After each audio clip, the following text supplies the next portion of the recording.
இன்று தமிழகத்திலும் சரி மத்தியிலும் சரி ஒரு பாசிச பாஜக அரசு நம்மை ஆண்டு கொண்டிருக்கிறது. அந்த அரசு எந்த விதமான பாசிச சக்தி கொண்ட அரசு என்றால், பெண்கள் என்றாலே அவர்களுக்கு ஒரு பெரும் வெறுப்புணர்ச்சியும் காழ்ப்புணர்ச்சியும் இருப்பது போன்ற ஒரு அரசாங்கமாக அது திகழ்ந்து கொண்டிருக்கிறது.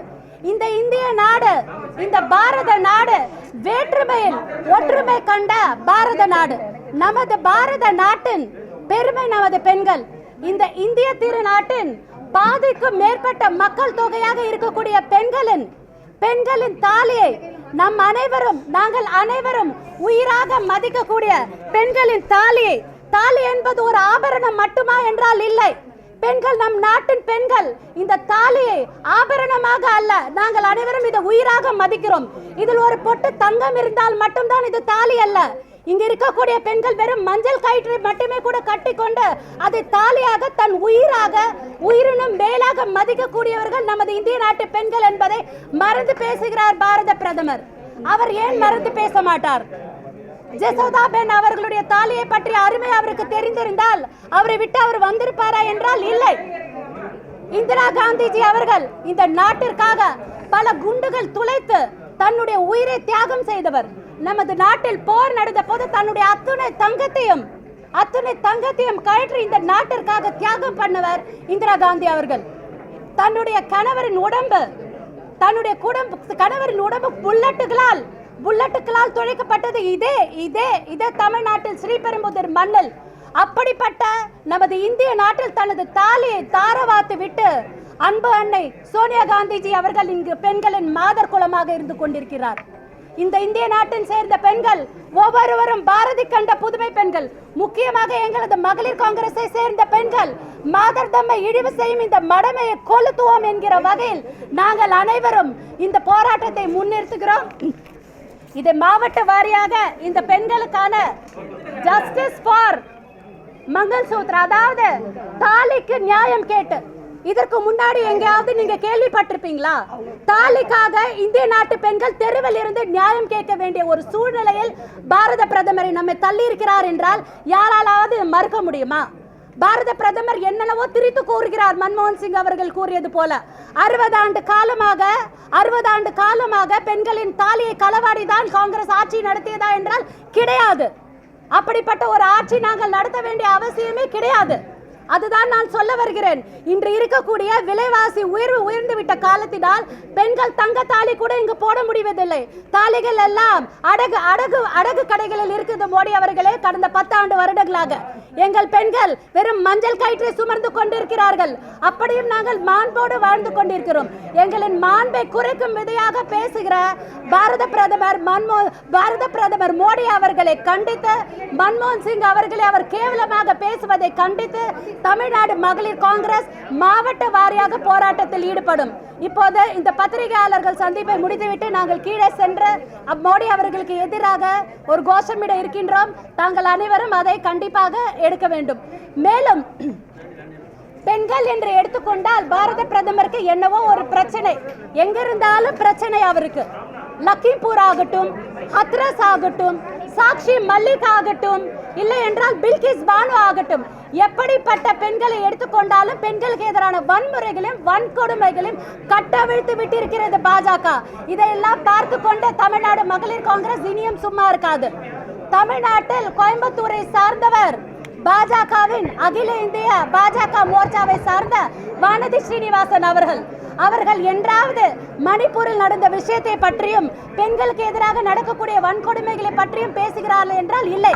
விலைவாசி உயர்வை பற்றி பேசுகிறாரா என்றால் இல்லை. இப்படி பெண்களுக்கான அத்தனை வன்கொடுமைகளையும் எதிர்த்து தமிழ்நாடு மகளிர் காங்கிரஸ் தொடர்ச்சியாக போராடும் என்று தெரிவித்துக் கொள்கிறோம். பெண்களின் பெரும் தலைவியாக இருந்தவர் அன்னை இந்திரா காந்திஜி அவர்கள். அன்னை இந்திரா காந்திஜி அவர்களால் நிறுவப்பட்டது அகில இந்திய மகளிர் காங்கிரஸ். அப்படிப்பட்ட அகில இந்திய மகளிர் காங்கிரசின் ஒரு அங்கமான தமிழ்நாடு மகளிர் காங்கிரசின் தலைவியாக இன்று தமிழ்நாடு காங்கிரஸ் கமிட்டி தலைவர் அண்ணன் செல்வ பெருந்தகைஜி அவர்கள் மூலமாக நான் இன்று பதவியேற்றுக் கொண்டேன். ரொம்ப நன்றி, வணக்கம் அனைவருக்கும்.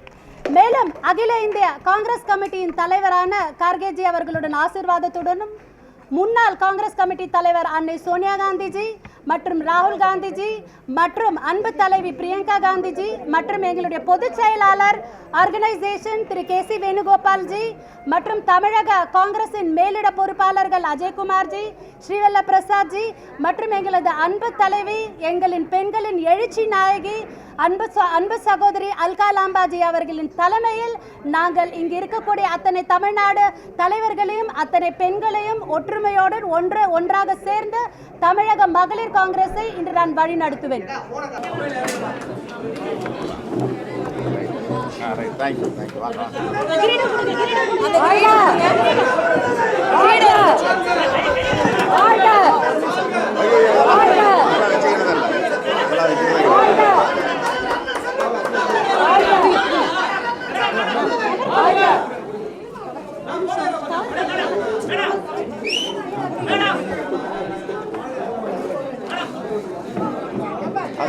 போட்டோ எடுக்கிறேன். ஓகே, இது எப்படி எதையும் போட்டுட்டு கரெக்டாக போட்டோ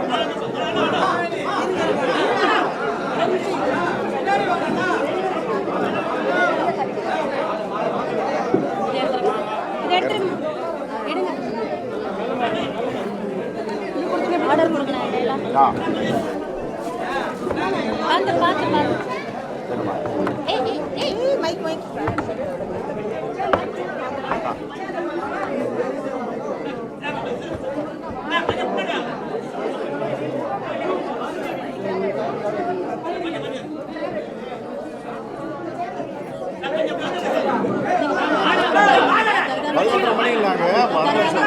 சரி, உங்க பத்திரிகையாளர் தான் ஈவினிங் ப்ரெஸ் கொடுக்கணும். Anyway, God bless you.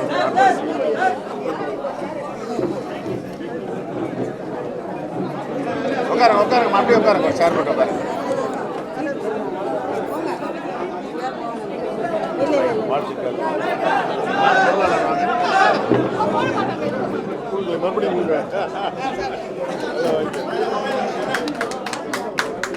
இதை போட மாட்டாங்க போட்டோல.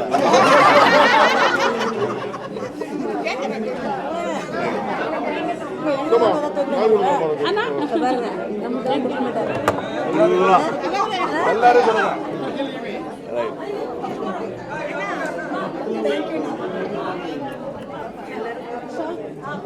ஆ சார், ஃபுல்லா சாப்பிடுங்க சார்.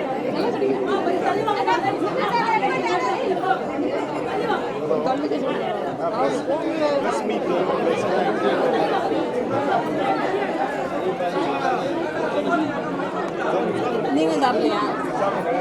நீங்க சாப்பிட்டா நான் சாப்பிட்ட மாதிரி.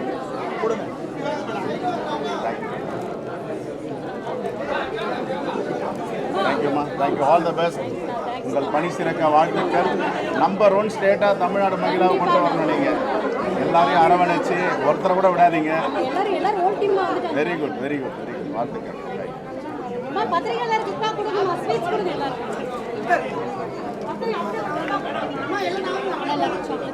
தேங்க்யூ.